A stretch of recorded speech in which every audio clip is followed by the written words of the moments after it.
Good afternoon. So today let's talk about our feet.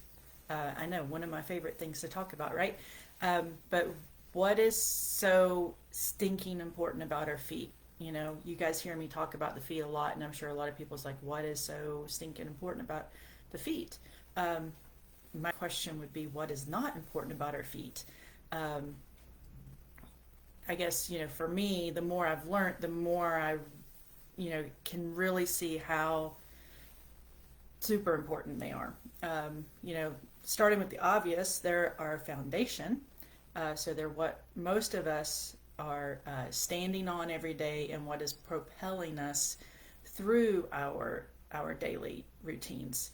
Um, they're what helps spring us forward and move us forward.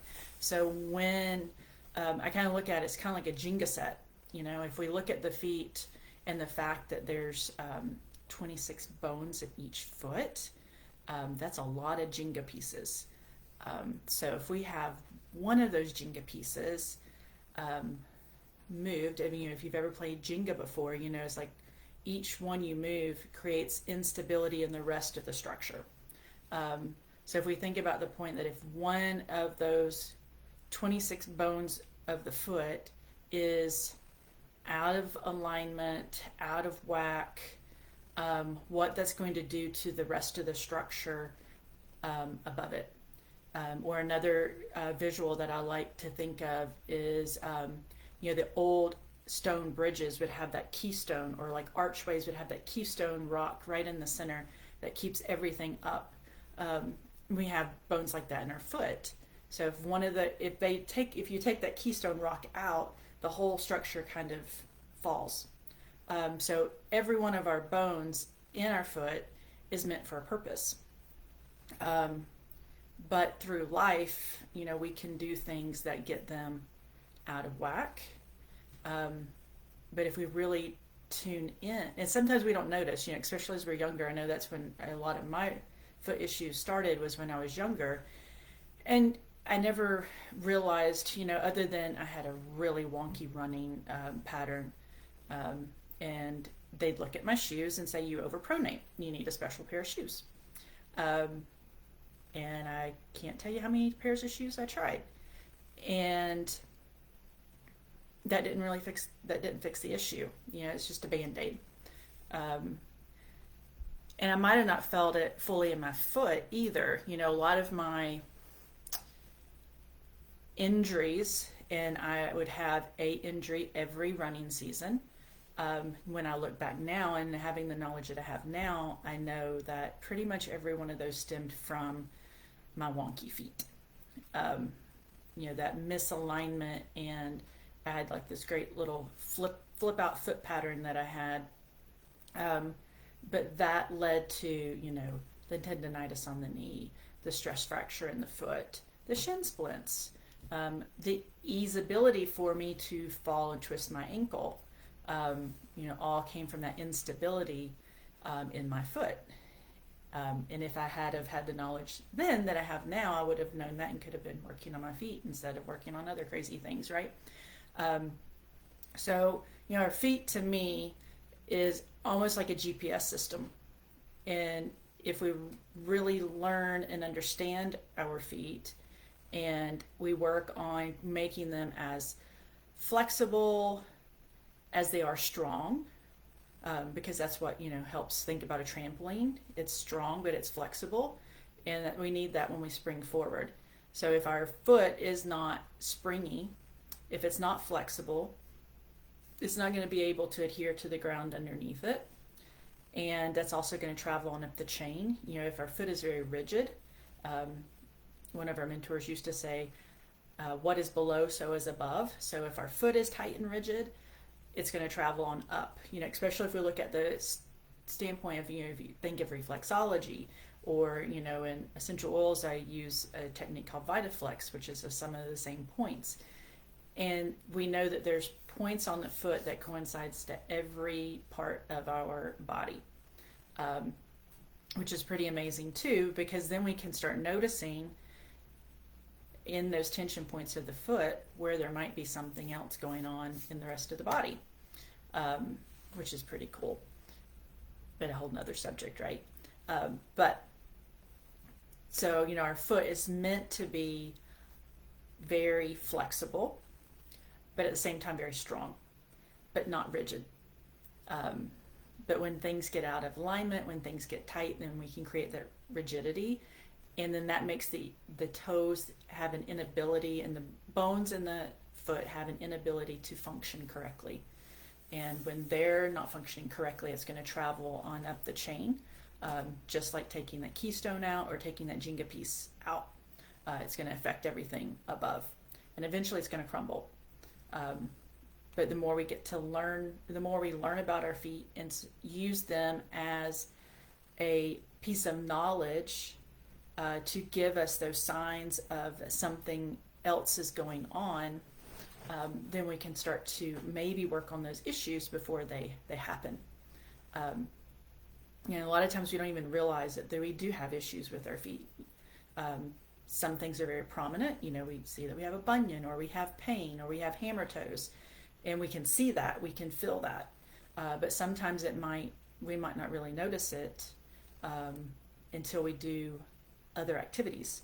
When we go to try to balance, we might notice it because our foot's not very stable. Or if we actually go to roll it out, or we have somebody work on it, we start feeling those points. Or we get injured in another area. We might be very prone to twisting our ankle easily, or we might have other injuries happen on up through the leg that could be stemming from something going on in our foot. So just wanted to jump on and give you a little quick why I am so passionate about it. And I guess the other reason is because I've dealt with foot issues. I dealt with foot issues for years until I started learning how to take care of them, and then it became like I couldn't get enough knowledge, right? And it's pretty amazing when we really start learning about them.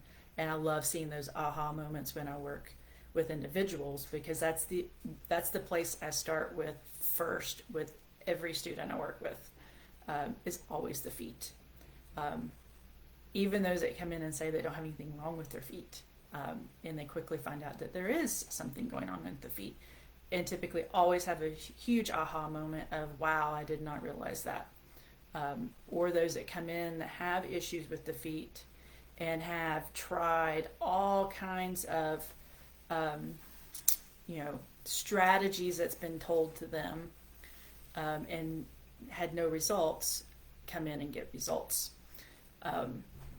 So that's why I love working with feet, and I love helping people with their feet and bringing more knowledge, because then it becomes a great self-assessment tool. And the more we work on them, and the more that we are able to feel and understand and know them, then our body can autocorrect.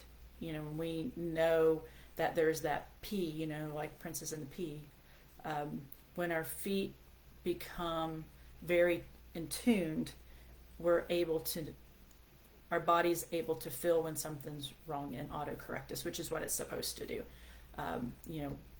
When we're walking on uneven surface, our body's supposed to be able to, auto correct itself, adjust, and move. But because for years that we have put these, as one mentor called them, sensory deprivation devices on our feet, otherwise known as shoes, we've lost that sensation to be able to feel the ground underneath us, and that ability for when we're walking on an uneven ground to self-adjust, which is also strengthening the other parts of our body when we do that, and adjusting other areas in the body as we do that.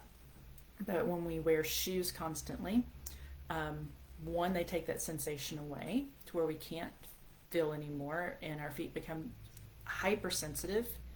And think about when you're hypersensitive about something, there's a lot more tendency to jerk, right? And think every time we get a jerk, you might step on something, a tiny pebble on the ground that's come in on somebody's shoe when you've taken your shoes off finally at night, and there's that jolt. Every time we jolt, that creates tension in our tissue. That's going to affect the foot and then travel on up. The other thing that our shoes can do is also deform our feet, shape our feet to what they are not. And if we think about the fact that, there are those 26 bones and they're supposed to move in a certain way and they're supposed to propel us in a certain way, and then we mold them into a different form, then they're not going to work for us the way they should work for us. So just some things to ponder, and hope it brought up some questions and maybe even some ahas. I'd love to hear those. And if you want to learn more about the feet, definitely message me, because that's one thing I'm always working on. I have a course currently going on the feet that's closing today, actually. And we work on in studio with people too. But I really love the course aspect also, because a lot of this information, it's a lot to digest in one sitting in a session sometimes. So to be able to go in and learn it in small chunks and be able to, oh, what was that? And go back and learn more, it's just so much more intensive learning and education. And I feel like education for all of us is very powerful. So the more that we can learn, the stronger we are and the more resilient we are. So hope you guys have a wonderful weekend, and look forward to talking to you again soon. Bye-bye.